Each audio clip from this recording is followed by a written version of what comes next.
What is up, my fellow mobile gamers? In today's video, we got our best guide for the wish list when it comes to summoning. There is a huge thing that we need to talk about because the game does not explain this at all. So once you do go ahead and you do your first 100 summons and you unlock your ability to have a wish list, you can then go ahead and put characters for the different factions in here, which will increase the likelihood that you will pull one of those 5 characters from that faction. Now the problem with this is when you go ahead and you fill out your wish list, it actually reduces the chances for you to get the most rarest and pretty much I would say the best characters in this game, and that is going to be the 4 right here: Bison, Jury, Jen, and Rose. Pretty much the only 4 characters in this game that represent the yin yang symbol, which would be, I guess, like light, and then the other one which is kind of like evil, dark, with the skull.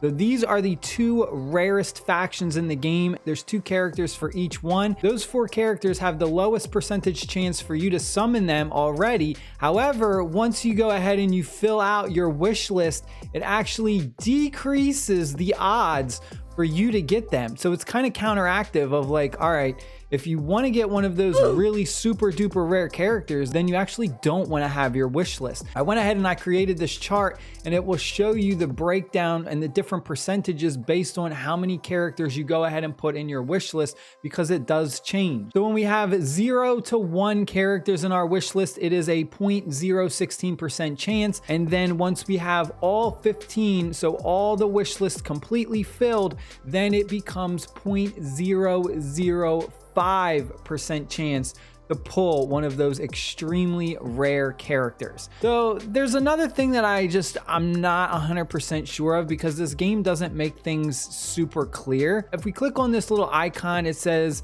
if the wish list is full, you are guaranteed to obtain a fighter on your wish list whenever you manage to draw an A-grade fighter from Wind, Thunder, or Flame faction.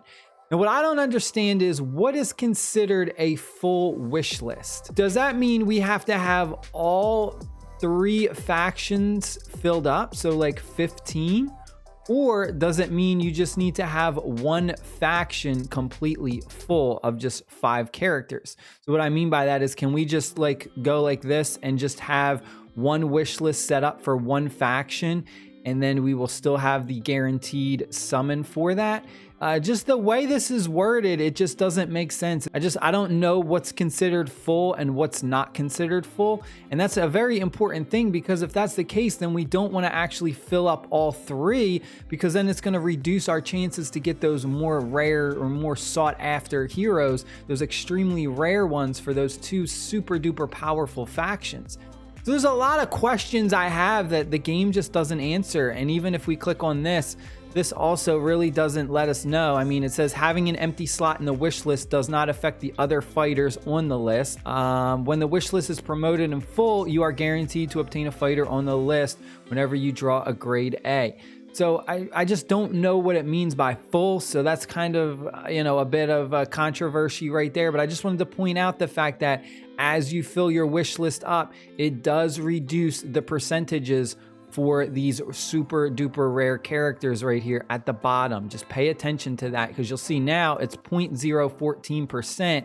And we now only have 5 in this wish list. All right, now we're gonna go over the characters that I recommend you go ahead and fill out for your wish list. For our Wind, we have Chun-Li, Cammy, Beast, Zangief, Gilly, and then finally Abel. You can also throw in Guy. He's another one that's pretty decent as well. Abel and Guy are pretty much kind of interchangeable. You could put either one in. For Lightning, we have Mad Ryu, Blanca, the regular Zangief, Combat Gilly, Honda. Honda has an amazing ability where he goes ahead and has a 50% base chance to stun the target. So I really like that ability. And then another one that I also like would be Poison. So you could throw Poison in with one of the other ones. Maybe you don't like one of the ones I mentioned. But next up for Fire, we have Dalsim, Hugo, Viper, Adon, and finally Mayor Cody. 2 other fighters that I just want to mention. We have the fashion characters. These are just kind of reskins, but they are really strong, and they also do not have a faction specific advantage or disadvantage. They're actually considered like faction legendaries. So both of these characters are extremely strong as well if you're able to get them. But that is it. I hope you guys and girls enjoyed the video. Stay happy, stay safe. I'll see y'all later. Peace.